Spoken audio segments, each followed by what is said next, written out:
கான்ஸ்டியூஷன்லேயே வந்து India that is Bharat அப்படின்னு போட்டுருக்காங்க. எழுதும்போது சுதந்திர பிரகடனம் வந்து கான்ஸ்டியூஷன் போடும்போது இந்தியா தட் இஸ் பாரத்னு கொடுத்தாங்க.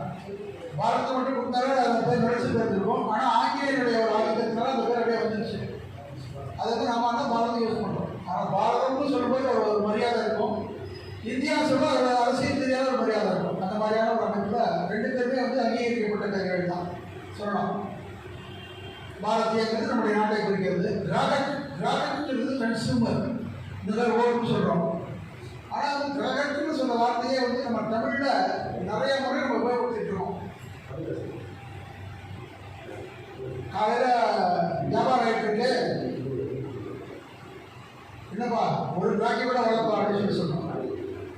கிராக்கின்னு வளர்ப்பா சொல்லுவோம். நிறைய பேர் இந்த கிராக்கி வந்து வளர்ப்பா சொல்லுவோம் இல்லையா? கிராக்கி, அந்த கிராக்கிங்கிற வார்த்தை தான் நுகர்வோர், அதுதான் கிராகட். ரெண்டு ஒரே பொருள் தான், கொஞ்சம் கூட மாதிரி கிடையாது. கிராகட்ங்கிறது முழுமையான தமிழ் வார்த்தை தான் கடைசியில் கிராக்கி. நம்ம சொல்கிறோம் அப்படியே பழக்கத்தில் அந்த மாதிரி வார்த்தை கிராகட்ங்கிறது. பஞ்சாயத்து நமக்கு தெரிஞ்சது தான். ஏதோ ஒன்றிய எங்கேயெல்லாம் சொல்லிட்டு உட்காந்துருக்காங்க. ஆனால் அந்த ஒரு அமைப்பு இயக்கம் எல்லாமே சேர்ந்து செய்யக்கூடிய அமைப்பு தான் பஞ்சாயத்து வந்து. அந்த வகையிலே அகில பாரதிய கிராகட் பஞ்சாயத்துங்கிறது அகில பாரத நுகர்வோர் விழிப்புணர்வு இயக்கம் அப்படின்னு தமிழ் நம்ம சொல்லலாம். புரியணும்னு தான் சொல்லிக்கலாம். ஏபிஜிபிங்கிற பேரு பிரபலமானது. இந்த வகையில் இந்த ஒரு அமைப்பு வந்து பாரதம் முழுக்க 850 கிளைகளுக்கு மேலே இருக்கின்றது. மிகப்பெரிய ஒரு வலிமையான இயக்கம். கூட ஐயா சொன்னாங்க இல்லையா, இந்த ரயில் வரும்போது வந்து அந்த தேதி விட்டு போச்சு, மாற்றிட்டாங்க, ரத்து பண்ணிட்டாங்க. ஆனால் அதே தேதியில் இந்த இயக்கம் ஆங்கில குறிப்பிட்டாங்க. அந்த ரயிலை வரவழைச்சதே நம்ம இயக்கம் தான். தேதி மாத்திரம் அப்புறம் தேதி மாத்திரம் அர்த்த சமாச்சாரம். அந்த ரயிலை வரவழைச்சதே நம்முடைய இயக்கம் தான். இன்றைக்கு வருகை தந்துள்ள மதிப்பிற்குரிய திரு எம் சுந்தர் அவர்கள் இந்த அமைப்பினுடைய ஏபிஜி அமைப்புடைய தென் பாரத செயலாளர், தமிழ்நாடு, கேரளா மற்றும் புதுச்சேரி மாநிலங்களுக்கான பொறுப்பு செயலாளருங்க. அவர் எண்ணத்தில் தான் முதல்ல தோணுச்சு. ஏன்னா அவர் வந்து இந்த அகில இந்திய அளவில் அகில பாரத அளவில் இந்த ரயில்வே கமிட்டிக்கு அவர் ஒரு நிர்வாக பொறுப்பில் தர முடியும். முன்னாடி உறுப்பினர்கள் இருந்தாங்க. அப்போ இந்த எண்ணம் வந்தாலும் எப்படி செயலாக்கம் பண்ணலாம்னா ஒரு சமூக ரீதியில் சமுதாய ரீதியில் ஒரு விழிப்புணர்வு கிரியேட் பண்ணாதான் பண்ண முடியுற ஒரு ஏற்பாட்டில் திருவண்ணாமலையில் இந்த இயக்கம் ஆரம்பிச்சது போல ஒரு 3 வருஷத்துக்கு முன்னால் நம்முடைய ஒருங்கிணைப்பாளர் அவர் இங்கே உள்ள நிறைய பேர் தெரியும். எல்லாரும் தெரியும். 45 வருஷமா தெரியும்.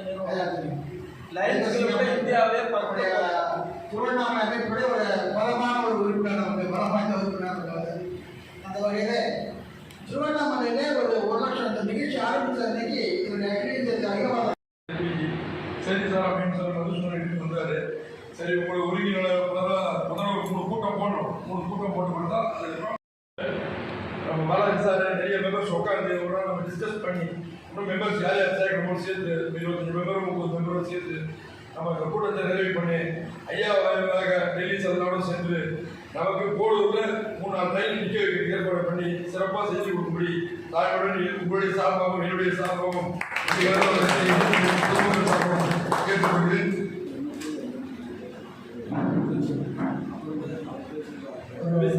ஐயா பேசி அறிமுகம் जी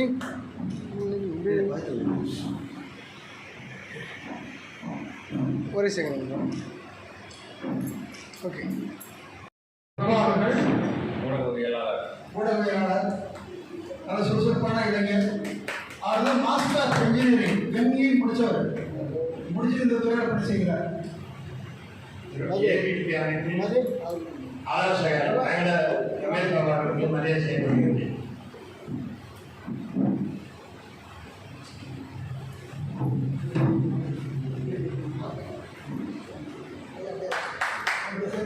பாலாஜி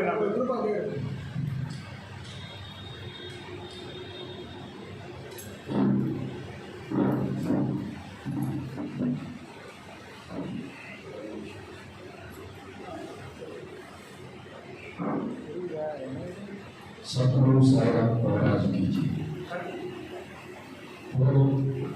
11 सितंबर மற்றும் இந்த மூணு சொல்ல வந்து லைட்ஸ் வரும் 10,000 பேருக்கு காலையில் காலையில் போய் வெளியூர் பார்த்தீங்களா திருவண்ணாமலையிலிருந்து ரீச் போன ட்ரெயின் அவங்க உதவும் 10,000 பேருக்கு நான் வாங்கி கொடுத்து அப்புறமே காலையில் ட்ரெயின் வந்தது பிறகு ஏமாற்றம் அடைஞ்சு நான் வீட்டில் படுத்துட்டேன். அசிங்கத்துக்கு படுத்துட்டேன், ட்ரெயின் வரலன்னோட போய் படுத்துட்டேன். அப்போ எங்கள் இவங்களுக்கு ஃபோன் பண்ணி சொல்கிறாரு, இந்த மாதிரி இருக்கு அசிங்கமாக இருக்கு, என்ன பண்ணலாம் அப்படின்ட்டு. அப்புறம் 2:30 மணிக்கு எனக்கு ஃபோன் வந்து இவங்க என்ன பண்ணாங்கன்னா உடனே டெல்லிக்கு ஃபோன் பண்ணி டெல்லியில் இருக்கிற நம்ம எட்டு ஆஃபீஸர் இல்லைங்களா ஏபிஜிபி அவங்க போயிட்டு ரயில் அவங்க பேசி ஐயா இங்கிருந்து கரெக்டாக கிடையாது இங்கே ஐயா பண்ணாரா இல்லை இங்கிருந்து சென்னையிலேருந்து யாராவது ஒரு ஆளை வந்து பேசி அந்த ட்ரெயின் எத்தனை மணிக்கு கிளம்புனா அதே டைம் வந்து கொண்டு சேர்ந்துச்சு. 6 மணிக்கு எங்களுக்கு சொன்னாங்க. நான் வந்து பக்கம் அவங்களுக்கு சொன்னோன்னே இப்போ நம்மளால் என்ன பண்ண முடியும் அப்படின்னோடனே அவங்க 2 பேரும் என்ன பண்ண வியாபாரத்தெல்லாம் அன்றைக்கி விட்டுட்டு போயிட்டு யார் மெயினான மெம்பர்ஸ் நம்ம போட்டுட்டோம் எல்லாரையும் கரெக்ட் பண்ணி அதுக்கடுத்து என்ன பண்ணோம் மோளத்தை அந்த நேரத்தில் வெடிப்போம், பட்டாசு அப்புறம் மொமெண்டோஸ் எல்லாத்தையும் ரெடி பண்ணி இதில் என்ன ஒரு ஹைலைட்னா 1 நிமிஷம் தான் நிறுத்துவாங்க. அதை நாங்கள் என்ன பண்ணோம்னா பூசணிக்கார ஒரு பெரிய கருத்தில் ஒரு ட்ரெஸ்ஸை வச்சுட்டு டிக்கெட் போட்டோம். அவன் வண்டி எடுக்க முடியல, அவன் கட்டுறான். 11 நிமிஷம் இருக்குல்ல, அந்த 11 நிமிஷத்தில் யார் யாருக்கு நம்ம மரியாதை செய்யணும், காருக்கு பைலட்டுக்கு ஸ்டேஷன் மாஸ்டருக்கு எல்லாம் பண்ணி எல்லாம் ஒரு சிறப்பாக பண்ணோம். அதை பார்த்து ஐயா அடிக்கடி அவசியம் பண்ணிட்டார். இந்த மாதிரி பண்ணுறீங்களா கம்பல்சரி நீங்கள் வந்து இந்த ஏபிஜிபி ஒரு இது ஆரம்பித்து ஆகுது. இந்த ஊரில் நான் வந்து 4 வருஷத்துக்கு முன்னாடி ஏபிஜிபி மெம்பர், நான் எவ்வளோ மெம்பர்னா 51 இங்கே கிடையாது. அது மூலியமாக பழக்கம் 4 வருஷம் ஒரு சந்தா கட்டிக்கிட்டு நான் அங்கேயும் மெம்பர் தான். இந்த வருஷத்துலேருந்து நான் இங்கேயும் மெம்பர் ஆகுவேன். அதனால் இதில் வந்து நம்ம இது பண்ணோம்னா நம்ம ஊருக்கு நம்ம எவ்வளோ சேவை செய்யணும், நம்ம ஊருக்கு எவ்வளோ பண்ணுறோம் எல்லாம் பண்ணுறோம். ஆனால் அந்த ட்ரெயினில் நானும் காந்திலாம் டெய்லி வாக்கிங் போடுவோம். டெய்லி முன்னாடி தான் அந்த ட்ரெயின் அப்படியே ஓடும். அப்படி ரொம்ப வேதனையாக இருக்கும். ஆனால் திட்டு என்னன்னா இந்த மாதிரி வயசு போன மாதிரி ரயில் பண்ணி கொடுத்துருக்காங்க இந்த ரயில்வே ஸ்டேஷனில் 11 மணி 12 மணி ஒன்று நிற்க மாட்டேங்காடா வண்டி அப்படின்னு சொல்லி கதவை. அப்புறம் என்ன பண்ணி 7:10 ஒரு ட்ரெயின் வரும் நம்ம விழுப்புரம் டு திருப்பதி நெல்லூர். அது 8 கோச்சு தான். இந்த 8 கோச்சும் பார்த்தீங்கன்னா அவ்வளோ நெருக்கமாக இருக்கும். ஆனால் கூட கத்துவார் அது இதுதான் ஏபிஜி சொல்லுவார் 12 பெட்டி ஆகலாம். ஏன்னா 8 கட்டு 12 தான். அது மெல்லூர் நிறைய பேர் ஒரு நாளைக்கு 50 டிக்கெட் 30 டிக்கெட் வெளியே பஸ்ஸுக்கு போகிற அப்படின்னு. ஏன்னா வண்டி அவர் சொல்லி கரெக்டாக இருக்கும் வந்து நீங்கள் எப்படியா செய்யுங்க. அதனால தான் நீங்கள் அண்ணனை வர வச்சுருங்க. ஏன்னா அவங்க மாதிரி அவங்களுக்கு வந்து புதுநல இதுவாக இருக்கிறது வந்து இருக்கிறவங்க இந்த இன்ட்ரெஸ்ட் எடுத்து செய்ய முடியும். இப்போ அதில் புதுநலம் போது நம்ம லட்சுமி ஜீவனுக்கு சொல்ல தேவை. அவங்கள பற்றி எல்லாருக்கும் தெரியும். அவங்க மொழி ஈடுபாடாக இருக்கும். இவங்களுக்கு முன்னாடி இவங்க எம்பி எம்எல்ஏ இவங்க எல்லாருமே கூடும்போது ஒரு 40 இண்டிகோ ஃப்ளைட் வேஸ்ட் பண்ணுவாங்க. வழி தெரியல. அப்புறம் எந்த வழியாக ரூட்டு போயிட்டு நம்ம ட்ரெயினில் கேட்க முடியும். எம்பியை பார்க்கறது பார்க்கறது எல்லாம் படித்தார். ஏஆர்எம் பார்ப்பாங்க, ஏஜிஎம் பார்ப்பாங்க, ஜிஎம் பார்ப்பாங்க. ஆனால் வேலை அன்றைக்கி அவங்க வந்து இது பண்ணுறது பீச்சு பிளேட்டை நம்ம வந்து அதே டைம் எடுத்துப்பாங்க. அன்றைக்கி தான் அவங்க அந்த ஏபிஜிபி மேலே ஒரு நல்ல ஒரு அபிப்பிராயம் மரியாதை இருக்குது. அன்றையிலேருந்து அவங்க சொல்லுவாங்க என்கிட்ட எப்போ பார்த்தாலும் கிளம்ப ஆரம்பிக்கல சீக்கிரம் பண்ணுறாங்க எப்பவுமே எனக்கு கேட்பாரு. அது இன்னைக்கு தான் நீங்கள் அந்த அறிமுக கூட்டம் உங்களுக்கு கிடைச்சிச்சு. அதனால் நீங்கள் அதில் என்ன பண்ணுறோம்னா எவ்வளோ சேவை செய்யணும், எவ்வளோ தப்பு மெம்பர் செஞ்சுக்கிறீங்க. ரோட்டரி கிளப்பு, லைட்ஸ் கிளப்பு, ஆரியவைசியாக இருக்குது, நாயகமாட்டம் இருக்குது, எல்லாமே இருக்குது. ஆனால் நம்ம பசங்க இன்றைக்கி வந்து இங்கேயே படிக்கிறாங்க இல்லை. எப்படியா இருந்தாலும் ஒரு சாப்பிட சொல்கிறேன். நேற்று விஐபியில் போய் ஒரு சீட்டு அவன் என்ன சொல்கிறான், போபால் போடான்ட்டு. போபால் இருக்கும், அமராவதியில் இருந்து சீட்டு தரும். அவனை நம்ம அனுப்பிச்சு எந்த வழியாக இருக்கும், நம்ம எங்கே போகணும், ஆட்பாடி போயிட்டு தான் அங்கேருந்து அந்த பையனை நம்ம அனுப்பிச்சிட்டு வரோம். நம்மளால் முடியுமா? அதனால் இருக்கிற ட்ரெயினில் நம்ம நிற்க வைக்கணும். நம்ம ட்ரெயினில் நிற்க வைக்கணும். அதுதான் இந்த குறிக்கோளை மெயினாக நான் பண்ணுறது. இப்போ முன்னாடி ஒரு ட்ரெயின் கிளம்பு அது பார்த்தீங்கன்னா இப்போ ஆரிய வயசாக இங்கே குழந்தை விட்டு போயிடலாங்க. கரெக்டான ஏன் அந்த வண்டி நம்ம நிற்க வைக்கக்கூடாது? அவங்களுக்கு ஒரு பலன் இல்லை. நம்ம எதுக்கு செய்யணும்? நம்ம பயனடையணும், நம்ம பசங்க பயனடையணும். எதுவுமே எல்லா வண்டியும் போகணும், நம்ம எது பண்ணிக்கலாம் என்ன கஷ்டம். அதுக்கு தான் இந்த இடத்துக்கு நம்ம இந்த தப்பை ரிலீஸ் பண்ணணும். அதனால் நம்ம எல்லாம் ஒத்துமையாக இருந்து அவங்க என்ன சொல்கிறாங்க அதை பண்ணி நம்ம ஃபஸ்ட்டு 2 ட்ரெயின், ஒன்று திருப்பதி டு ராமேஸ்வரம், இன்னொன்று முன்னே திட்டாங்க நாங்கள் ஸ்பெஷல் வண்டி. இது 2த்தையும் நம்ம கேட்போம், இதை வாங்கணும். அதுக்கு அவங்க என்னென்ன பண்ணாங்க, எங்கே கையெழுத்து போகணும், எங்கே இது பண்ணணும், யாரை போய் பார்த்து இதை 2த்தை நம்ம எல்லாரும் சேர்ந்து நம்ம போடுவது மகாஜன சேர்ந்து எல்லாரும் சேர்ந்து அவங்களுக்கு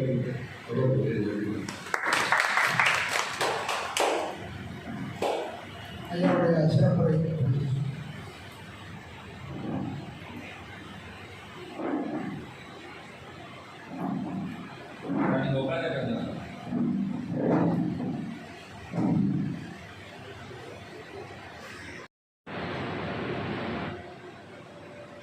நம்முடைய இயக்கத்தை பொறுத்த வரைக்கும்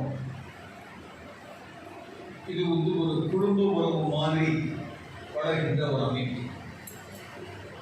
ஒருவருக்கு ஒருவர் ரொம்ப புகழ்ச்சி அது போன்ற விஷயங்கள்ல அதிகமான நேரத்தை நாம் பொதுவாக எடுத்துக்கொள்ள மாட்டோம். வரக்கூடியவர்களுக்கு கூட பணிக்கு முக்கியத்துவம் கொடுக்கணும், அந்த ரீதியில நாம எதிர்பார்த்து பணி செய்யக்கூடியவர்கள். எதையும் எதிர்பாராமல் வரக்கூடியவர்களை அந்த மனசு தயாரிப்போட நாம தயார் பண்ணி கொண்டிருக்கோம்.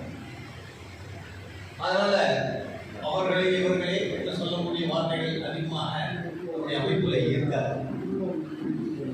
வந்திருக்கக்கூடிய அனைவருக்குமே நம்முடைய சிறந்தார்ந்த வணக்கங்கள், மரியாதை.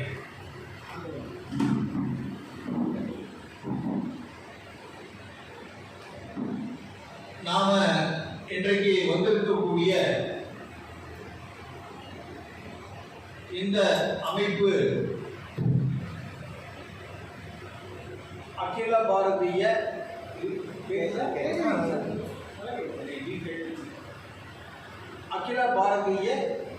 கிராம பஞ்சாயத்து அப்படின்றது இந்த அமைப்பு பேர். இந்த பேரை சொல்லும் போதே நமக்கு ஒரு விஷயம் தெரிய ஆரம்பிக்கும். இது நாடு தழுவிய ஒரு இயக்கம்.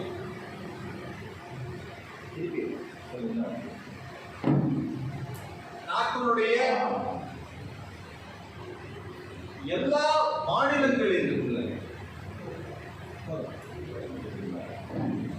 நாட்டினுடைய எல்லா மாவட்டங்களிலும் இருக்கக்கூடிய ஒரு அமைப்பாக இது செயல்பட்டு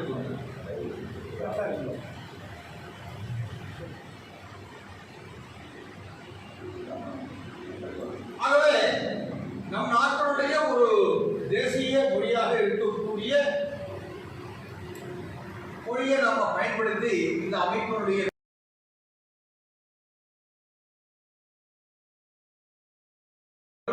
காரணமாக இருந்தது இந்த அமைப்பு. அந்த 1986 முன்னதாக நுகர்வோர் பாதுகாப்பு சட்டம் நம்ம நாட்டில் இல்லை. ஆனால் இந்த அமைப்பு 1974 துவங்கியாச்சு. அப்போ கோடிக்கணக்கான நுகர்வோர்களுக்கு ஒரு சட்ட ரீதியான ஒரு பாதுகாப்பு கொடுக்கப்படாமல் நம் நாட்டினுடைய தர்ம நியாயப்படி அவங்க பின்பற்றிக் கொண்டிருந்த வகையில இருந்து கொண்டது. ஆனால் பொருளை வாங்குபவர்களுக்கு நுகர்வோர்கள் அப்படின்னு பேர். பணத்தை கொடுத்து எந்த விதமான பொருளை வாங்கினாலும் அல்லது பணத்தை கொடுத்து எந்த விதமான ஒரு சர்வீசஸ் பணிகளை நீங்க எதிர்பார்த்து செஞ்சீங்கன்னாலும் அதெல்லாம் அவர்கள் நுகர்வோர்கள். அப்ப அப்படிப்பட்டவர்களுக்கான ஒரு பாதுகாப்புக்கு ஒரு சட்டப்பூர்வமான ஒரு அந்தஸ்து கிடைக்கணும். அதற்கு ஆக வேண்டியது சட்டம் இருக்கிறது. ஆகவே 1986 தருணத்தில் அன்றைய பாராளுமன்றத்தில் இருந்த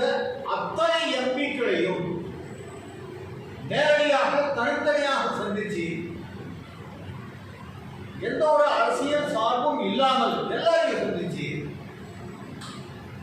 நம்முடைய பாராளுமன்றத்தில் நுகர்வோர்களுடைய பாதுகாப்புக்காக ஒரு சட்டமானது கொண்டு வரப்பட வேண்டும்.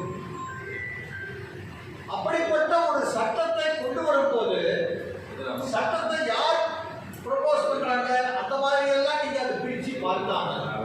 இது நம் நாட்டுடைய பொதுவான நுகர்வோர் பிரச்சனை என்கின்ற ஒரு கண்ணோட்டத்தை தான் அன்னைக்கு நீங்க எல்லாருமே இந்த விஷயத்துக்கு ஆதரவு கொடுக்கணும் அப்படின்னு சொல்லிட்டு 1986 நம்ம நாட்டுக்கு நுகர்வோர் பாதுகாப்பு சட்டத்தை கொண்டு வந்தது அகில பாரதிய கிராம பஞ்சாயத்து அமைப்பு. நேரடியாக நம்ம அமைப்பு வந்து ஒரு அரசியல் சட்டத்தை கொண்டு வர முடியாது. ஆனால் அதுக்காக பாராளுமன்றத்தில் நாம அது அப்போ ராஜீவ்காந்தி அவர்கள் நம்ம பிரதம மந்திரியா இருந்தாங்க. அப்போ பாராளுமன்றத்தில் ஒரு தீர்மானத்தை நிறைவேற்றி நுகர்வோர் பாதுகாப்பு சட்டம் வந்தது. ஆகவே அது பிற்காலத்தில் நடைமுறையில் பார்க்கும்போது சில விதமான விஷயங்களுக்கு அதில் தீர்வு காண முடியவில்லை. அதாவது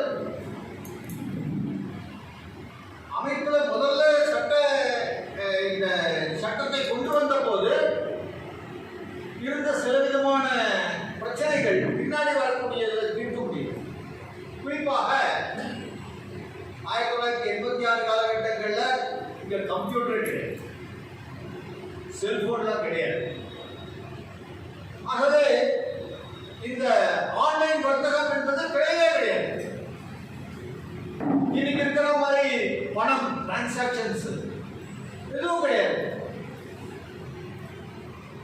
டிவியே கிடையாதுன்னு சொல்லும் போது விளம்பரம் அப்படின்றது அதுவும் கிடையாது.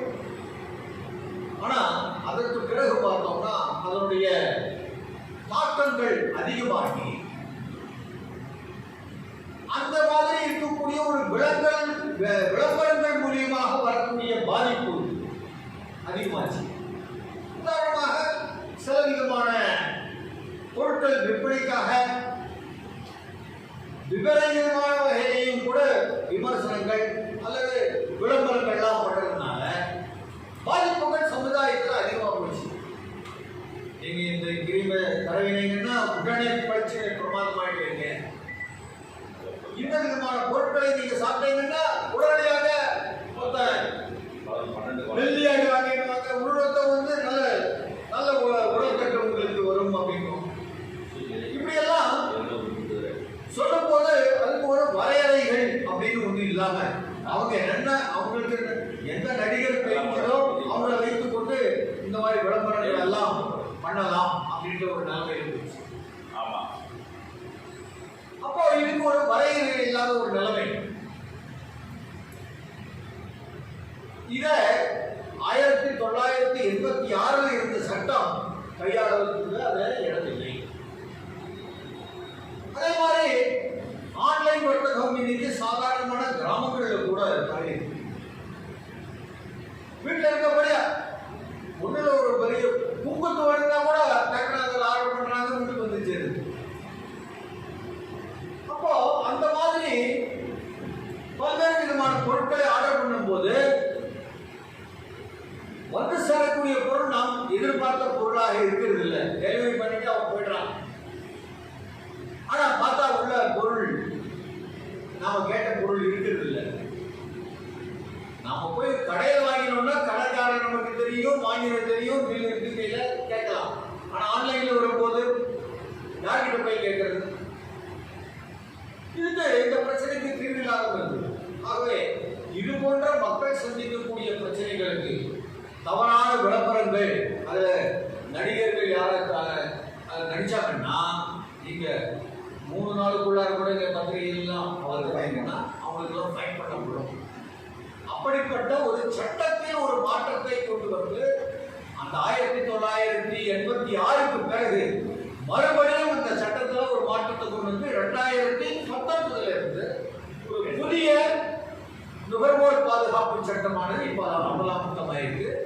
அந்த அமலாக்கம் நேரத்திலையும் கூட அரசாங்கத்திற்கு எந்தெந்த விதமான விஷயங்கள்ல மாற்றங்கள் செய்யப்பட வேண்டும்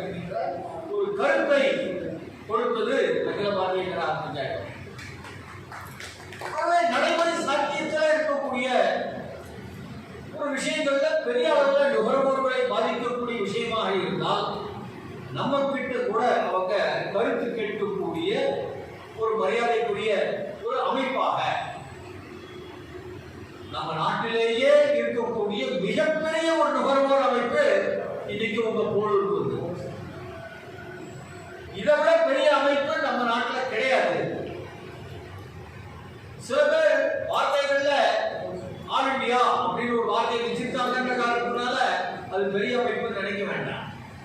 பேர் வைப்பதற்கு யாருக்கு வேணாலும் உரிமை இருக்கு, பேர் வச்சிருவாங்க. நம்ம ஊர்லயே கூட நுகர்வோர் அமைப்புகள் நிறைய 3-4 கூட இருக்கும். ஆனா அது நம்ம எல்லையை தாண்டாது. ஆனால் இந்த அமைப்பு நாடு முழுக்க இருக்கக்கூடிய எல்லா மாநிலத்திலேயும் இருக்கு, எல்லா மாவட்டங்களிலேயும் அநேகமாக. ஆகவே இதன் மூலியமாக அகில பாரத அளவில் இருக்கக்கூடிய எந்த விதமான ஒரு பிரச்சனைகள் இருந்தாலும் அதை நாம கையாளக்கூடிய ஒரு வாய்ப்புகள் அதிகமாக இருக்கு. இந்த அமைப்பு ஒரு திட்டமிட்ட வகையில இதனுடைய உறுப்பினர்கள் மையப்படுத்தி இந்த அமைப்பினுடைய கிளைகள் ஆரம்பிக்கும் போதே என்ன நியதிகள் வைக்கிறோம்னா, குறைந்தபட்சம் 3 அறிமுக கூட்டங்கள் நடக்கணும் உங்க ஊர்ல. அது சக்சஸ்ஃபுல்லா நீங்க நடத்துவீங்களான்றத மாதம் பார்ப்போம். 3 அறிமுக கூட்டங்கள் நடக்கும். குறைந்தபட்சம் இந்த ஊர்ல ஒரு 100 பேராவது மெம்பர் இருக்கு. இந்தியாவிலே பெருசா வளர்ந்தோம் போதும். அது எனக்கு ஒட்டிதான் எவ்வளோ முக்கியஸ் இருக்கிறாங்க. 100 பேராவது குறைந்தபட்சம் மெம்பர்ஸ் இருக்கணும். ஒரு மெம்பர் அப்படிங்கிறவங்க வந்து ஒரு 150 ரூபாய் வருஷத்துக்கு ஒரு முறை செலுத்தி மெம்பர் ஆகலாம். கூட்டம்னு சொன்னால் மிக ரொம்ப குறைவா வந்தா கூட 25 பேருக்கு குறைவில்லாத கூட்டம் இருக்கு. கருத்துக்கள் சொல்லக்கூடிய வகையில் இந்த கண்டிஷன்ல மாதம் கூடணும் என்பது மிக முக்கியமான ஒன்று. மாதம் கூடணும். குறைந்தபட்சம் 25 பேர் கூடணும். 25 பேர் குறைந்தபட்சம் வரணும்னா 100 பேராவது மெம்பர் இருக்கணும். அந்த மாதிரி இருந்ததுன்னா நாம இன்னைக்கு நீங்க பேசும்போது கேட்கும் போது ஏதோ இது ரயில் உபயோகிப்பாளர் சங்கம் அப்படின்ற மாதிரியான ஒரு கண்ணோட்டம் வரா மாதிரி தான் துவக்கத்திலிருந்து போய்கிட்டு இருக்கு. ஆனால் அது இல்லை. இது வந்து நுகர்வோர் சார்ந்த எந்த பிரச்சனையுமே தீர்க்கக்கூடிய ஒரு வலிமை வாய்ந்த ஒரு அமைப்பு. உதாரணமாக நான் 1-2 விஷயங்களை சொல்லி எங்களுடைய ரயில்வே விஷயங்கள்ன்றது நான் ஒரு நாள் முழுக்க பேசுவேன். ஏன்னா ஆல் இந்தியா லெவல்லையே தமிழ்நாட்டினுடைய ஏபிஜிபி என்பது ரயில்வே துறைக்கு ரொம்ப சக்சஸ்ஃபுல் யூனிட் இருக்கிறது தமிழ்நாட்டில். அந்த காரணத்தினால உங்க ஊர் மாதிரி தான் பல பேருக்கு என்னன்னு இருந்தோ ரயிலுக்கான அமைப்பு அப்படின்ற மாதிரியான எண்ணங்கள் பொதுவாக இருந்து கொண்டிருக்கிறது நியாயமானது தான். இருந்தாலும் கூட நாம் சாதித்திருக்கக்கூடிய மீதி விஷயங்களும் உங்களுக்கு தெரிவிக்கிற ஒரு கண்ணோட்டத்தோட தமிழ்நாட்டில் எல்லா மக்களுக்கும், அதாவது குறிப்பாக வசதி குறைந்த மக்களுக்காக இருக்கக்கூடியதுதான் ரேஷன் கடைகள். இந்த ரேஷன் கடைகள்ல ஒவ்வொரு கடைக்கும் எவ்வளவு பேர் இருக்காங்களோ அவர்களுக்கு உண்டான பொருள் வருது, கடைக்கு வருது. ஆனால் வாங்க வேண்டியவங்க அந்த பொருளை வாங்கினா அந்த இடத்துல பொருள் ஸ்டாக்கே இல்லாம போகும். ஆனா நிலைமை என்ன ஆகுதுன்னா பொருள் சௌகரியமான இடத்துக்கு வித்துடுறாரு. அதனால பெரிய அளவுல பொருள் கடத்துவதற்கு வாய்ப்பு இருக்கிற இடத்துல அது லாரி வச்சே போயிடும் வெளியில. இந்த பிரச்சனைகளை பார்த்த போது கிராம பஞ்சாயத்து ஏன் இந்த மக்கள் பொருளை வாங்க முடியவில்லை என்கின்ற ஒரு ஆராய்ச்சியை நாம அப்பா அவங்க சொன்னாங்க, சார் ரேஷன் கடைக்கு பொருள் வருது, வாங்கணும்னு நீங்க சொல்றது நியாயமானது. ஆனா அந்த பொருளை வாங்குறதுக்கு நாங்க எத்தனை முறை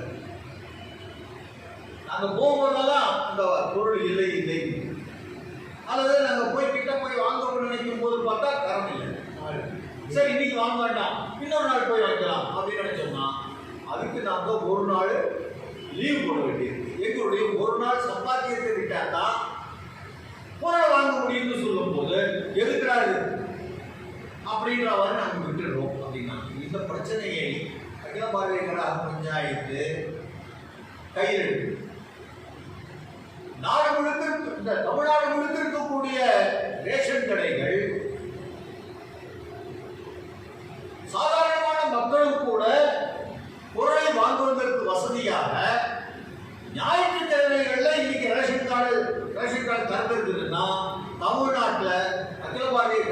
பஞ்சாயத்து தான் காரணம். 43,500 ரேஷன் கடைகள் இன்னைக்கு தமிழ்நாட்டில் ஞாயிற்றுக்கிழமையில திறந்திருக்கு. அதற்கு பதிலாக அதையும் கூட செலக்ஷன் பண்ணும்போது என்ன சொன்னோம், பெரிய அளவில் யூனியன் ப்ராப்ளம்ஸ் எல்லாம் இருக்குது.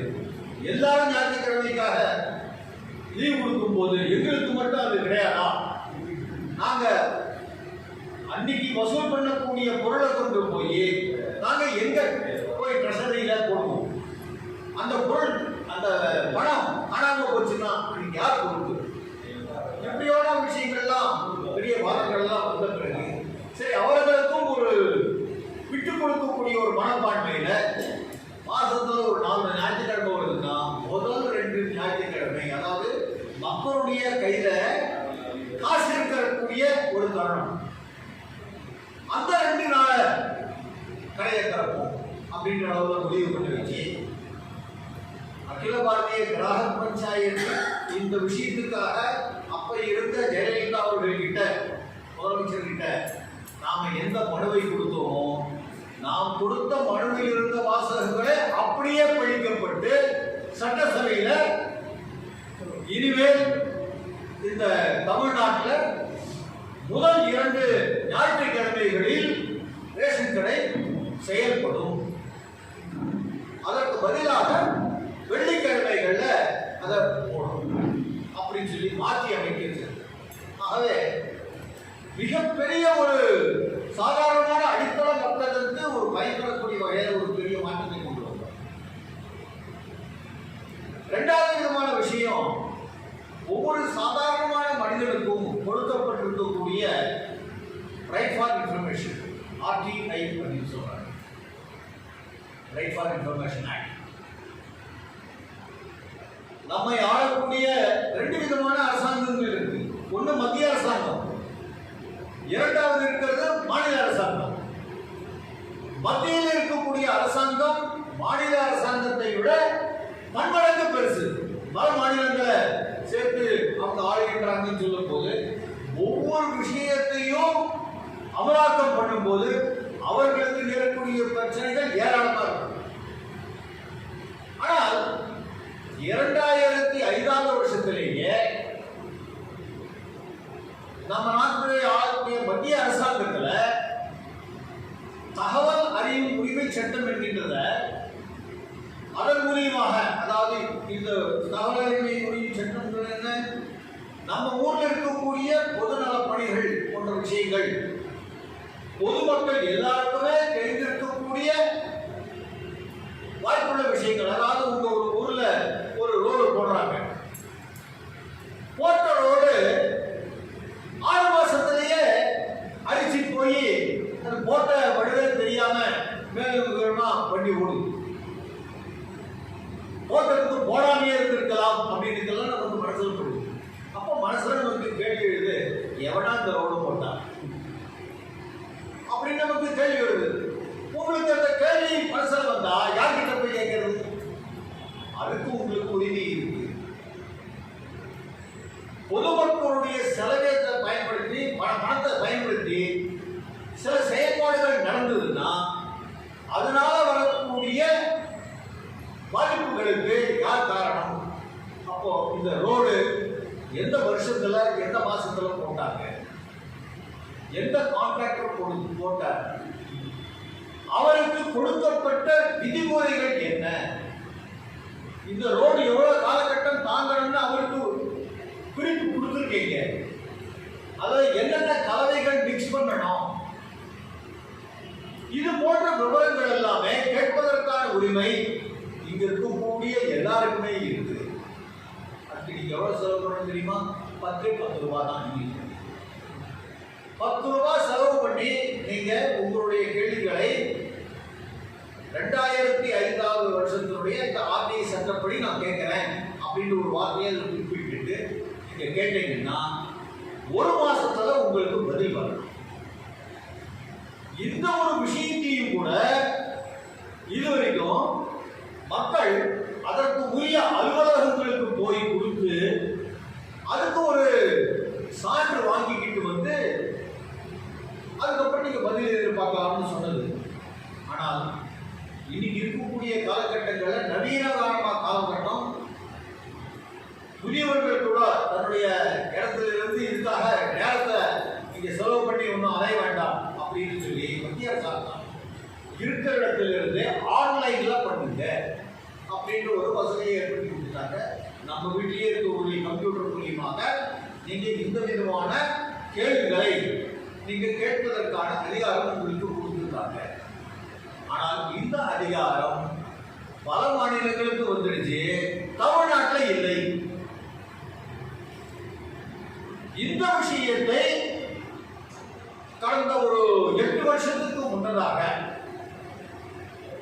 நாம தூத்துக்குடியில நம்முடைய அகில பாரதிய கிராஹக் பஞ்சாயத்தினுடைய ஒரு மாநில கூட்டம் நடந்த போது இந்த வசதியை தமிழ்நாட்டுடைய மக்களுக்காக நாம் ஏற்படுத்தி கொடுக்கணுன்றதுக்காக பல்லாயிரக்கணக்கான மக்கள் கிட்ட கையெழுத்து இயக்கம் நடத்தி எங்களுக்கு தேவை ஆன்லைன்ல தமிழ்நாட்டில் அப்ளை பண்றதுக்கு ஏற்பாடு பண்ணணும் மாற்றி அப்படின்ற ஒரு வசதியை நம்ம கேட்டதனுடைய அடிப்படையில் பார்த்தீங்கன்னா கொரோனா சமயத்தில் யாருக்குமே உங்களுக்கே தெரியாத அளவில் நேரத்தில் பத்திரிகைகள் அப்போ வந்துட்டு இருந்த ஒரே ஒரு செய்தி என்னன்னா, இந்த ஊர்ல கொரோனா, இந்த ஊர்ல கொரோனா, இத்தனை பேர் செத்துட்டாங்க, இங்க ஆஸ்பத்திரியில வசதி இல்லை.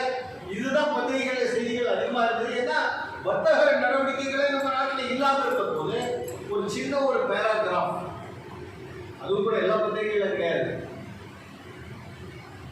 ஒரே ஒரு பத்திரிகையில எனக்கே இதுக்காக வேலை செஞ்ச எனக்கே நிறைய தெரியாது, யாரோ ஒருத்தர் திடீர்னு எடுத்து வச்சாங்க, இந்த தேதியிலிருந்து தமிழ்நாட்டில் ஆன்லைன்ல ஆர்டிஐ அனுமதி கொடுக்கிறோம் அப்படின்னு சொல்லிட்டு சட்டசபையில பேசின தகவலை எனக்கு அனுப்பியிருந்தாங்க. ஆனா இந்த ஆர்டிஐ உரிமை என்பது ஒரு சாதாரணமான மக்களுக்கு சம்பந்தப்பட்ட விஷயம். எவ்வளவு பெரிய அளவுக்கு நீங்க நோட்டிபிகேஷன் கொடுக்கணும் கிடையாது, மக்களுக்கு தெரிய வைக்கணும்ன்ற ஒரு நோக்கத்தை இல்லாமல் அதை ஒரு ரகசியமாக ஒரு நிறைவேற்றக்கூடிய வகையில அது நடந்தது. அதுவும் கூட ஒரு சில விஷயங்களுக்கு மட்டுமே தான் நாங்கள் இப்போ ஏற்பாடு பண்ணியிருக்கோம். இந்த ஆர்டிஐல நீங்க ஆகவே இது போன்ற விஷயங்களை நீங்க வீட்டில் இருந்தபடியே நீங்க ஆன்லைன்ல பண்ணலாம் அப்படின்ற ஒரு வசதியை செஞ்சு கொடுத்தாங்க. அந்த காலப்போக்கில் இதை வசதிகளை ஏற்படுத்திக்கிறோம் அப்படின்னு சொன்னாங்க. ஆனால் இப்போ கொஞ்சம் அதிகமான துறைகளுக்கெல்லாம் இப்போ எக்ஸ்டெண்ட் பண்ணியிருக்காங்க தமிழ்நாட்டில்.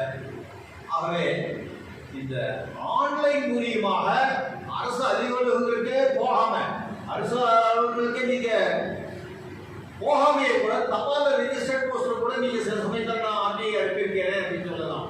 அப்பவும் கூட என்ன பண்ணிடுவாங்க, நீங்க கொடுத்த கவர் வந்ததுன்றதுக்கு தான் நாங்க அக்னாலஜ்மெண்ட் பண்ணியிருக்கோம், ஆனால் நாங்க அந்த கவர் பிரிச்சு பார்த்தோம், அதுக்குள்ளே இருந்தது பாருங்க இந்த வித்து பேப்பர் தாங்க இருந்தீங்க அப்படின்வாங்க. நீங்க எப்படி ப்ரூவ் பண்ணுவீங்க? உள்ள வச்சிருந்த இதுல ஒரு நீங்க கேள்விகள் கேட்டீங்கன்னா எப்படி நிரூபணம் பண்ண முடியும்? இப்படி எல்லாம் வந்த பிரச்சனைகள் காரணத்தினால்தான் ஆன்லைன்ல பண்ணீங்கன்னா உங்களுடைய மெயில் ஐடி நேரடியாக தகவலை அனுப்பி 10 ரூபாய் கட்டணத்தை அப்படியே பேங்க்ல இருந்து இங்க டிரான்ஸ்ஃபர் பண்ணி அப்படி முடிச்சு அடுத்த நொடி உங்களுக்கு ரிசல்ட் வந்துடும். அதுல இருந்து 30 நாள் டைம் உங்களுக்கு பதில் தருவதற்கு. சரியான பதில் வரலைன்னா உடனே நீங்க கேட்கலாம், ஏன் பதில் வரல? பதில் வந்து உங்களுக்கு திருப்திகரமான பதில் இல்லைன்னா இது மேற்கொண்ட ஆபீசருக்கு நீங்க பதில் கேட்கலாம். இந்த வசதிகள் எல்லாம் ஆன்லைன்ல தமிழ்நாட்டில் ஏற்படுத்தி கொடுத்த அமைப்பு அகில பாரதிய கிராஹக் பஞ்சாயத்து. இது மனிதனுடைய அடிப்படை தேவையான விஷயம். அடுத்தபடியாக நாம் எடுத்துக்கொண்டோம்னா நாமெல்லாம் பேங்க்ல அக்கௌண்ட்ஸ் வச்சிருக்கோம். வங்கியில நம்ம வைத்திருக்கக்கூடிய நம்முடைய எல்லா பணத்துக்குமே இதுவரைக்கும் தேசிய உரிமை இருக்கக்கூடிய வங்கிகள் தவிர சாதாரண தனியார் வங்கிகள் கூட இருக்கு. அது ஆர்பிஐக்கு கீழ் நடக்கக்கூடிய அனைத்து வங்கிகளிலுமே நம்முடைய வங்கியில் வச்சிருக்கக்கூடிய பணம், அது எஸ்பிஐ வச்சிருக்க சேவிங்ஸ் பேங்க்ல வச்சிருக்கலாம், அது பிக்சட் டெபாசிட்டா வச்சிருக்கலாம், அது ரெக்கரிங் டெபாசிட்டா வச்சிருக்கலாம். எந்த விதமான வகையில நீங்க பணத்தை வச்சிருந்தாலும் கூட நீங்க வைத்திருக்கக்கூடிய பணத்துல 1 லட்சம் ரூபாய் வரைக்கும் கவர்மெண்ட், அதாவது கேரண்டி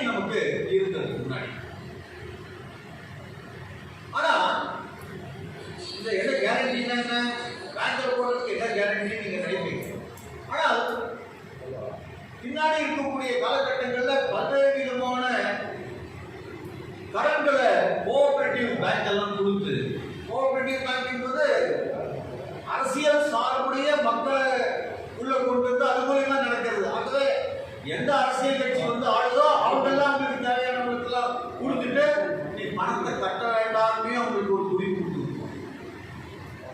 பின்னாடி வந்தா பார்த்துக்கலாம்.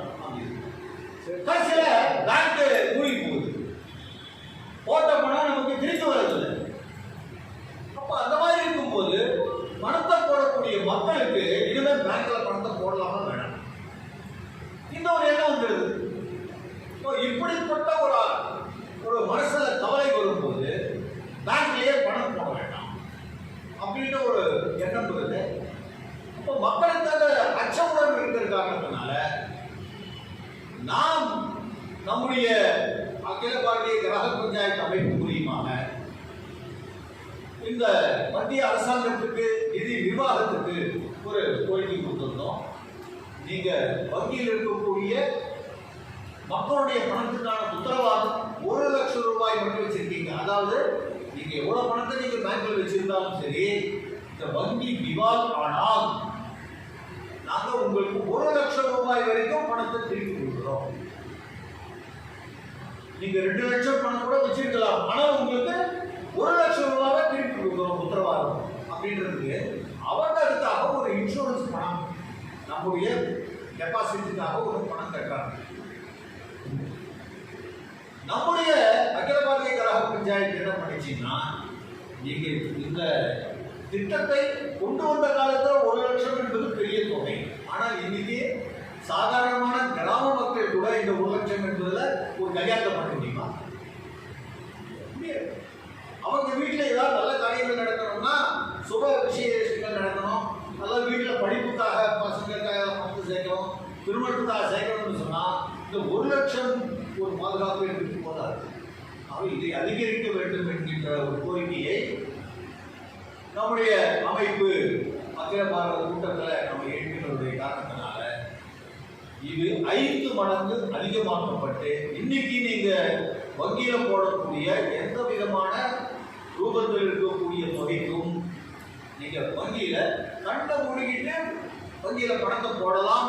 வங்கியே க்ளோஸ் ஆச்சுன்னா கூட சரி, திவாலானாலும் கூட உங்களுடைய முழு பணம் 5 லட்சம் வரைக்கும் இருக்கிறவங்க பணம் திரும்பி வரும். 5 லட்சத்துக்கு மேல இருக்கக்கூடிய தொகை என்பது அந்த பிரச்சனைகளாக தீர்ந்துருப்பாங்க.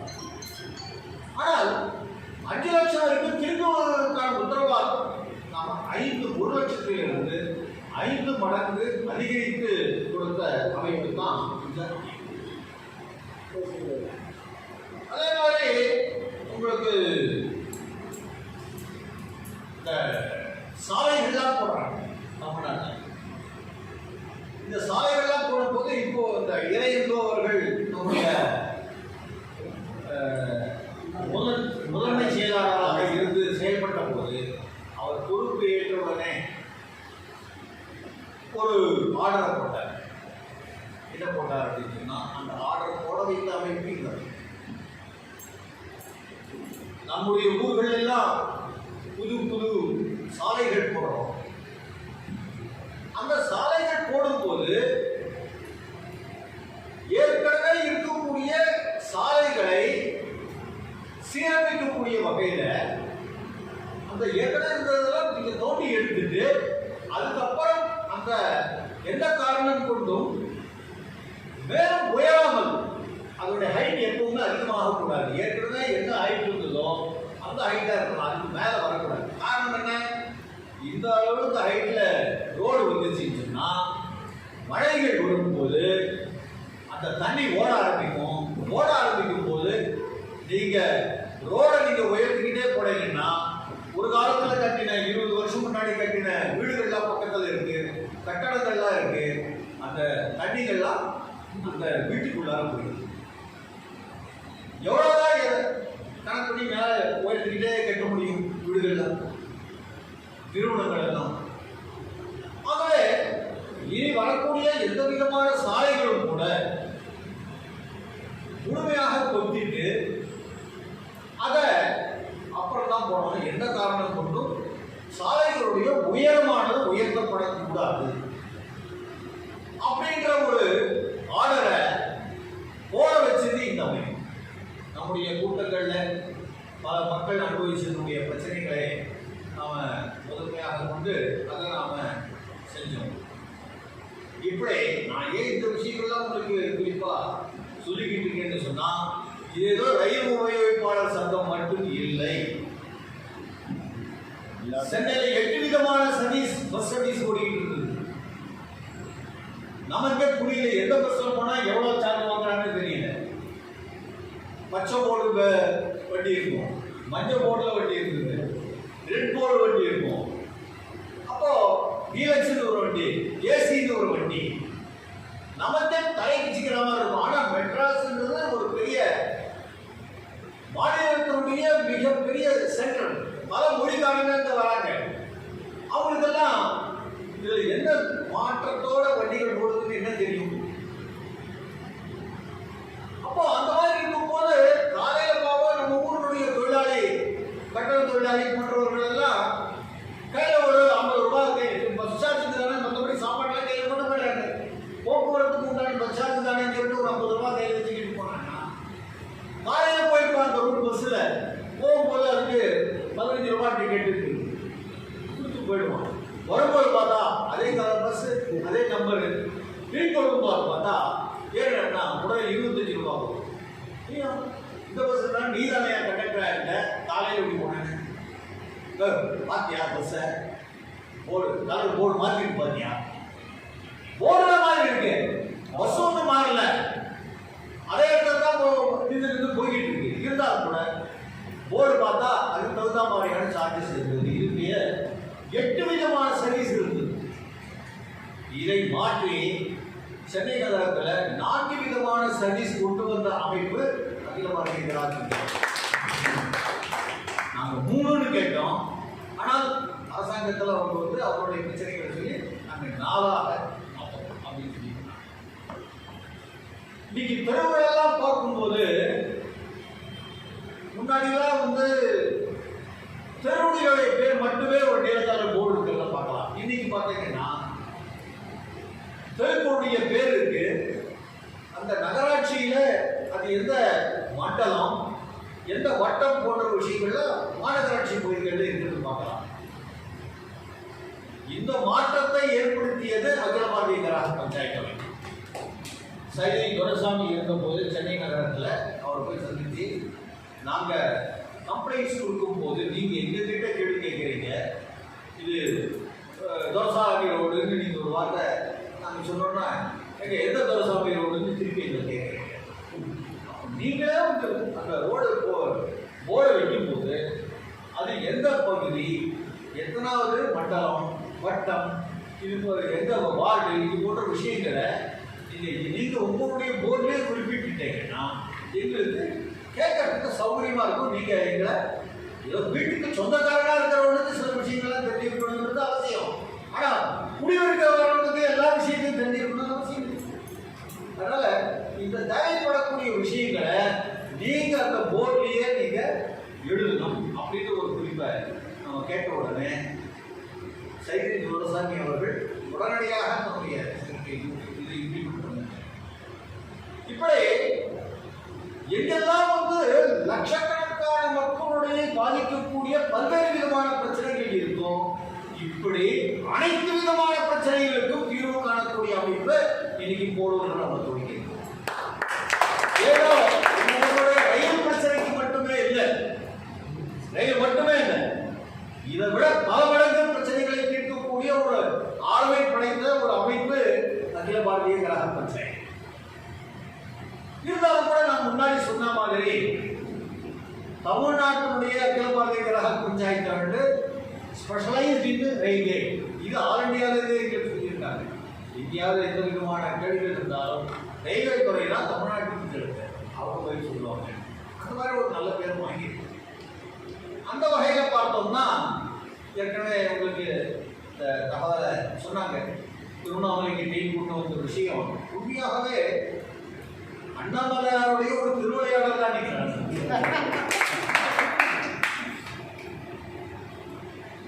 டிசம்பர் மாதம் 2ஆம் தேதி மே 2 மே 2ஆம் தேதி அன்றைக்கு ரயில் ஓடும் அப்படின்ற அறிவிப்பு. அதுக்காக கையில கேட்டு பல விதமான முயற்சிகள்லாம் நாங்கள் செஞ்சு கிட்டத்தட்ட ஒரு 50,000 பேர்கிட்ட இங்க கையெழுத்துக்கள்லாம் வாங்கி கொண்டு போய் டெல்லியில் கொடுத்து எல்லாம் பண்ணி அவங்க அதுக்கு ஏற்பாடுகள் செய்யறோம் அப்படின்னு ஒப்புதலை கொடுத்து மே மாதம் 2ஆம் தேதி ட்ரெயின் ஓடும்னு அறிவிப்பும் வந்தாச்சு. சரி அப்படின்னு சொல்லிட்டு அதுக்கு உண்டான ரயில்வே ஆர்டரும் பப்ளிஷ் ஆயிடுச்சு. நாங்களும் உடனே ரயில்வே அத்தாரிட்டிஸ் கிட்ட முறையான ஒரு அனுமதி கேட்டு அந்த ரயில் துவக்க விழா நிகழ்ச்சிக்காக அப்ளையும் பண்ணிட்டோம். மே 2ஆம் தேதி ட்ரெயின் ஓடணும் சாயந்தரம் 6 மணிக்கு. மே 1ஆம் தேதி மே டே தொழிலாளர் தினம் அன்னைக்கு எங்கேயுமே வேலை நடக்காது. ஆல் இண்டியா லெவல்ல எந்த டிபார்ட்மெண்ட்டும் எந்த தொழிலாளர் தினம். ஆனா இந்த ரயில்வே டிபார்ட்மெண்ட்ல உங்களுடைய இந்த திருவண்ணாமலை பகுதி இருக்கு, அது வந்து திருச்சிராப்பள்ளி ரயில்வே டிவிஷன்ல வருது. ரயில்வே பல பிரிவுகளாக பிரிச்சிருக்காங்க. திருச்சிராப்பள்ளி டிவிஷன் இருக்கிற திருவண்ணாமலை வருது. அந்த திருவண்ணாமலையோட வரக்கூடிய அந்த வரையறைக்கு உட்பட்டு இருக்கிறதுனால அவங்க அந்த ரயில் இயக்கத்தில் இருக்கக்கூடிய ஒரு பிரச்சனையாக ஒரு கருத்தை, அது நியாயமோ இல்லை அநியாயமோ தெரியாது, மனசில் உருவாக்கிக்கிட்டு ஒரு அறிவிப்பை மே மாதம் 1ஆம் தேதி அதை அறிவிக்கிறாங்க. லீவு நாள் வருது. அதை நம்ம பார்த்த உடனே என்ன பண்றது, நாளைக்கு ட்ரெயின் ஓடியாது. ஆனா ஓட வேண்டிய ட்ரெயினை டக்குன்னு யார் நிறுத்துறாங்க அப்படின்னு பார்த்தோம்னா அதை நிறுத்துறதும் ரயில்வே. அறிவிப்பு வெளியிட்டிருப்பது தென்னக ரயில்வே 6 டிவிஷனை சேர்ந்த ஒரு தலைமை இடம்.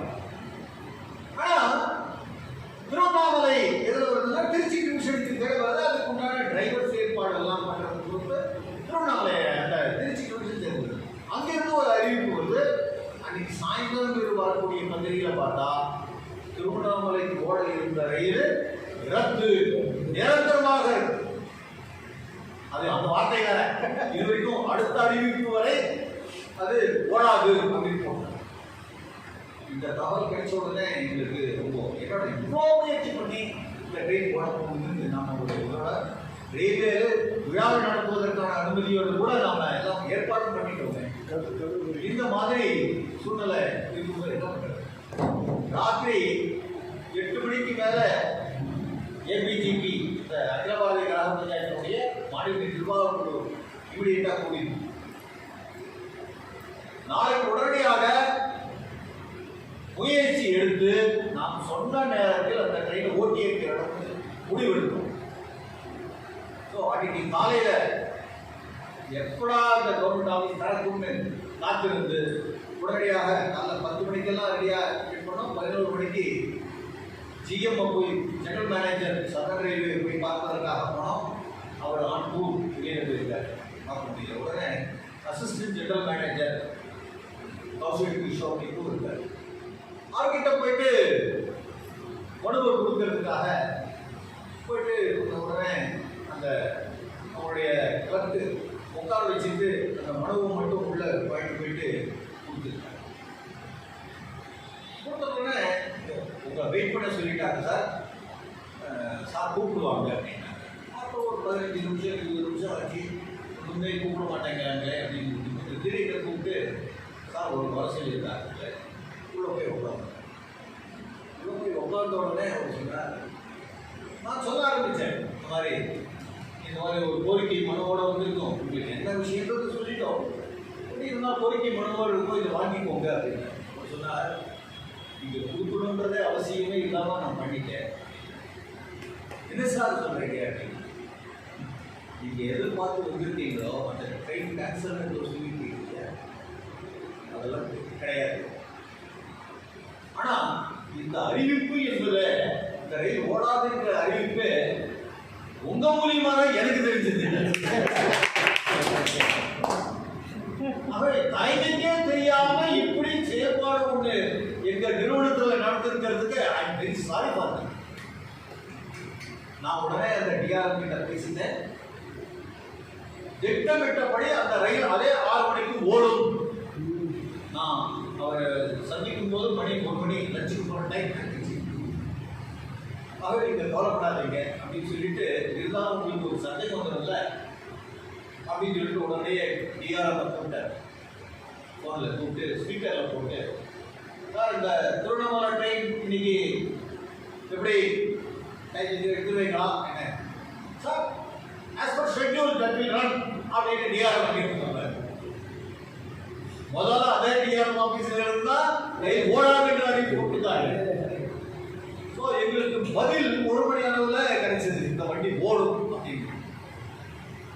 2 மணிக்குள்ளார அது இமீடியட்டா கம்ப்யூட்டர்ல ஆர்டரா டைப் பண்ணி நமக்கு கைக்கு கிடைக்குது. கிடைச்ச உடனடியாக நம்ம ஊழியர்களுக்கெல்லாம் வந்து ஏற்கனவே இந்த வண்டி ஓடுமா ஓடாதா ஓடுமா ஓடாதா, நிகழ்ச்சி உண்டா இல்லையா, நாம எல்லாரையும் பிளாட்ஃபார்ம் டிக்கெட் வாங்கிக்கிட்டு உள்ள வரணும் சொல்லி, ஏன்னா அது ஒரு சட்டத்தை நாம மீறக்கூடிய வகையில் கொடுத்தாங்க. ஸோ எல்லாரும் வந்துடுவாங்களே அப்படின்னு சொல்லிட்டு உடனே அங்கே போய் டிக்கெட் ஒன்று இருக்கும். அந்த வண்டியிலேயே ஒரு 10 பேராவது நம்ம போகலாம் அப்படின்னு போயிட்டு திருவண்ணாமலைக்கு ஒரு டிக்கெட் கொடுங்கன்னு கேட்கும் போது மணி 4 ஹில் ஸ்டேஷன்ல.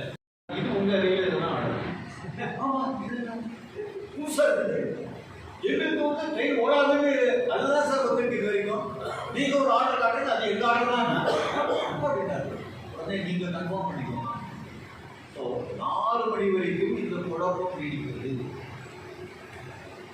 அதுக்கப்புறம் முடிவாயி இந்த நிகழ்ச்சிக்கான ஏற்பாடுகள்லாம் நடந்து ரொம்ப கோலாகலமாக இந்த நிகழ்ச்சி நடந்தது. அங்கிருந்து ரயில் புறப்பட்ட பிறகுதான் இந்த தகவலே கிடைச்சி. ஏன்னா அது வரைக்கும் என்ன ஆகும் அப்படின்ற ஒரு மர்மமாகவே இருந்தது. அன்னைக்கான ரொம்ப கோலாகலமாக வரவேற்புகள்லாம் இங்கே இருந்தது. ஆகவே இந்த கடைசியாக நடந்த நிகழ்வும் கூட ஒரு பெரிய டர்னிங் பாயிண்ட்.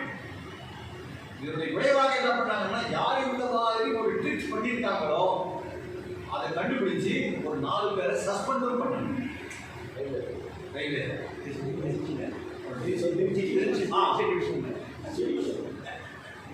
ஸோ அந்த வேலைகளும் நடந்தது. ஆக அண்ணாமலையுடைய ஒரு திருவிளையாடல் மூலியமாக தான் நம்முடைய திறமை இன்னும் அதிகமான அளவில், ஏன்னா இது வெறும் சென்னை அளவில் மட்டும்தான் நடந்த முயற்சியை நான் சொன்னேன். முந்தின நாள் ராத்திரியே உடனே ரயில்வே மினிஸ்டர் அஸ்வினி வைஷ்ணவ் அவருக்கு தொடர்பு கொண்டு பேசணும்னு போது அவர் வேற ஒரு எலெக்ஷன்ல மேடையில் உட்காந்துக்கிட்டு இருக்காரு. ஸோ உடனடியாக அவருடைய பிஏ கிட்ட பேசி இது நாளைக்கு முடிக்க வேண்டிய ஒரு அவசரமான பணி, உடனே அட்டன் பண்ணணும்ன்றத குறிப்பு கொடுத்து எல்முருகன் மினிஸ்டர் கிட்ட ராத்திரியில் பேசி நீங்கள் உங்கள் மூலியமாகவும் உடனே டிஆர்எம்லாம் கான்டாக்ட் பண்ணுங்கன்னு சொல்லி இதெல்லாம் ராத்திரி நடந்தது. அப்புறம் நாம் நேரடியாகவும் போனோம். ஸோ இத்தனை வேலைகளும் செய்யக்கூடிய அளவுக்கு ஒரு பிராணிக்கு டெல்லியில் ஆடு நாம் வச்சு இதெல்லாம் பண்ணிக்கணும். ஆகவே சில பணிகளை இந்த மாதிரி முடிப்பதற்கு நம்முடைய முழு சக்தியும் பயன்படுத்தி வேலை செய்யக்கூடிய திறமை பெற்ற ஒரு அர்ப்பணித்துக் கொள்ளக்கூடிய ஊழியர்கள் நமக்கு தேவைப்படுது. திருவண்ணாமலையிலையும் விடல, இவங்க எந்த காரணத்துக்காக சொல்ல போறாங்களோ சொல்லி திருவண்ணாமலை ஸ்டேஷன்ல மே மாதம் 2ஆம் தேதி அன்னைக்கு காலையில போய், ஏன் சார் நேற்று அப்படி ஒரு அறிக்கையை கொடுத்துருக்கீங்க, என்ன ஆரம்பிச்சீங்க அப்படின்னு கேட்டா அவங்க என்ன சொன்னாங்க தெரியுமா, இந்த ட்ரெயினை ஓட்டுற 2 பேர் இருக்காங்களே, லோகோ பைலட்னு சொல்லுவாங்க, இந்த கார்டன் சொல்லுவாங்கல்ல, இந்த 2 பேர் தங்குவதற்கு திருவண்ணாமலை ஸ்டேஷன்ல இடம் இல்லை. இதான் தான் அஃபிஷியல் ரீசன். இந்த 2 பேர் தங்கறதுக்கு எங்ககிட்ட இடம் இல்லை. இது நியாயமாக சீக்கிராத ரயில்வேனுடைய ஹையர் அத்தாரிட்டிஸ் இது பல்வேறு விதமான விஷயங்கள், ஒவ்வொரு செக் பாயிண்ட்ஸ் நாங்கள் எத்தனை வச்சிருக்கோம், எல்லா விஷயத்தையும் டிக் பண்ண பிறகு தான் நாங்கள் ஆர்டர் போடுறோம். இதுக்கு திடீர்னு வந்து இது எப்படா பண்ணீங்க அப்படின்னு இதுக்கெல்லாம் ஏற்பாடுகள் போகிறோம். மேலிடத்துல ஒரு ஆர்டர் வந்திருக்காங்க, இந்த 2 பேர் இந்த டெம்பரரியாக இத்தனை நாளைக்கு எங்க தங்குவதற்கு ஒரு ஏற்பாடு இருக்காது. அந்த வெயிட்டிங் ஹால்லையே நீங்க வந்து ஒரு ஏற்பாடு எதாவது பண்ண சொல்லக்கூடாது அவசரம். ஆனா இப்ப போல இந்த ஒரு விஷயத்தை வந்து அதை நாம கண்டுபிடிச்சு இந்த குழுவினரும் இவங்களும் உடனே நமக்கு தகவல் கொடுத்தாங்க.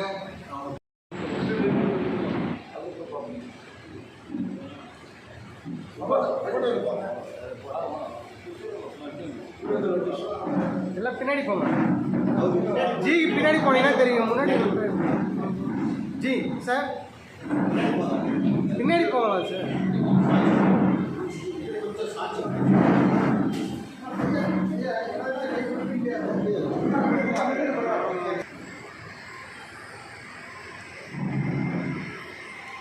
பின்னாடி இருக்க மூஞ்சி தெரியல கொஞ்சம்.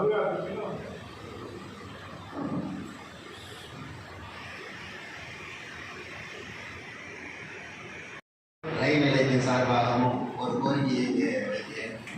பேருந்துகளில் 20 கிலோமீட்டர் 30 கிலோமீட்டர் 25 கிலோமீட்டர் என்று ஒரு டவுன் பஸ் என்று ஒரு வண்டி ஓடிக்கொண்டிருக்கிறது. அதை தவிர மினி பஸ் என்றும் ஓடிக்கொண்டிருக்கிறது. அதே போல் திருவண்ணாமலையிலிருந்து காட்பாடிக்கும் திருவண்ணாமலையிலிருந்து விழுப்புரத்திற்கும் ஒரு மினி ட்ரெயின் நீங்கள் ரெகுலராக அதை சர்வீஸுக்கு 2 பக்கமும் செயல்படுத்தினாலே இந்த போலூர் மக்களுக்கு உண்டான அவங்களுக்கு தேவையான ரயில் நிலையத்தில் அந்த ரயில் கண்டிப்பாக நிற்கும். அந்த ரயில் நின்று அவர்கள் பயணம் செய்தால் காட்பாடிக்கு சென்று அவர்கள் செல்ல வேண்டிய வெளி தொலை தூரங்களுக்கு உண்டான ட்ரெயினை பிடிப்பதற்கு வசதியாக இருக்கும். அதே மாதிரி போலூரிலிருந்து விழுப்புரம் சென்று அங்கு செல்லக்கூடிய விரைவு ரயிலாக இருந்தாலும் வெகு தூரமான ரயிலாக இருந்தாலும் அந்த ஜங்ஷனில் பிடிப்பதற்கு வசதியாக இருக்கும். அப்படி ஒரு மினி ட்ரெயினை திருவண்ணாமலையிலிருந்து விழுப்புரத்திற்கும் திருவண்ணாமலையிலிருந்து காட்பாடிக்கும் நீங்கள் கொண்டு வந்தால் போலூருடைய ரயில் அவர்கள் கேட்ட கோரிக்கை கூடிய விரைவில் இது நடைமுறைக்கு வரும் என்று என்னுடைய கோரிக்கையாக வைக்கிறேன். ஏதாவது அபிப்பிராயங்கள்? நைட்டு 9 மணி மேலே வேலையிலேருந்து போலூர் வர முடியல, 10 மணிலேருந்து திருவண்ணாமலையிலேருந்து போலூர் வர முடியல. ட்ரெயினாக போகிறோம், பஸ் எல்லாம் ஒன்றும் ஸ்டாக் இருக்குது. ஆனால் அதில் வந்து பாயிண்ட் டு பாயிண்ட் அப்படி இல்லை. பாயிண்ட் இல்லை சார். அவங்க ஊருக்குள்ள வராதுனால அப்படியே bypass பண்ணி போலூர் கட்டை இறக்கிட்டு போயிடுவாங்க. அது உள்ள வரணுங்க.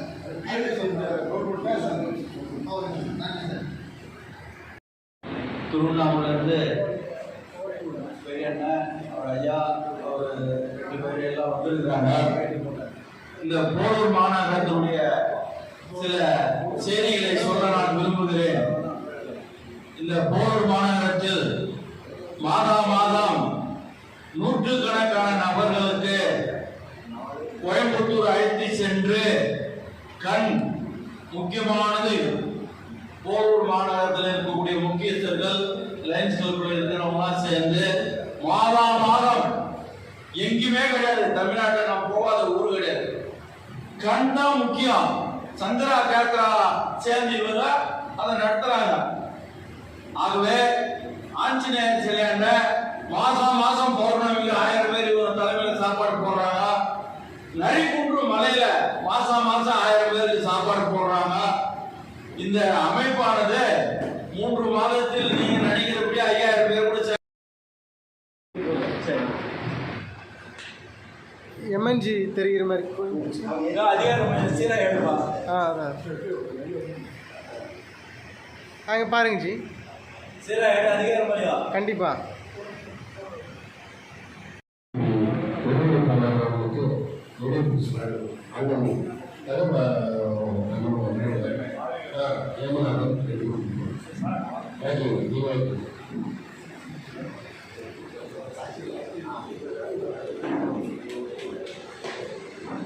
ஓகே ஜி, இங்கே பாருங்க இல்லைங்க.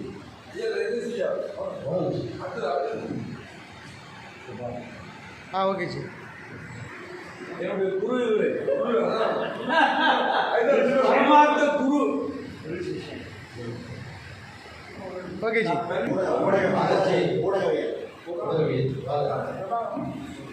கார்த்தி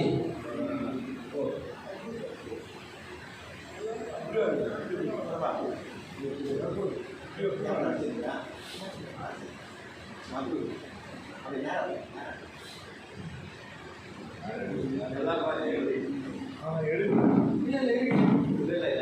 டைமிங் போட்டு ரன்னிங்ல ஓடிங்க அதிகாரம் கரெக்டா வச்சிருக்கிறாரு. அடுத்து தென்மண்டல செயலாளர் திரு எம் சுந்தர் அவர்களுக்கு மோகன்ஜி நினைவு பரிசு வழங்குவார்.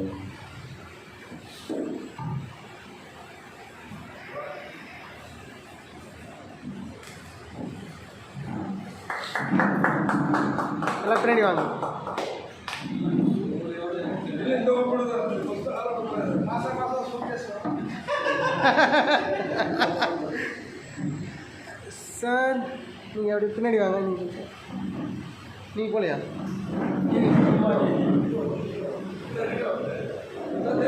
சார் பின்னாடி வாங்க. பின்னாடி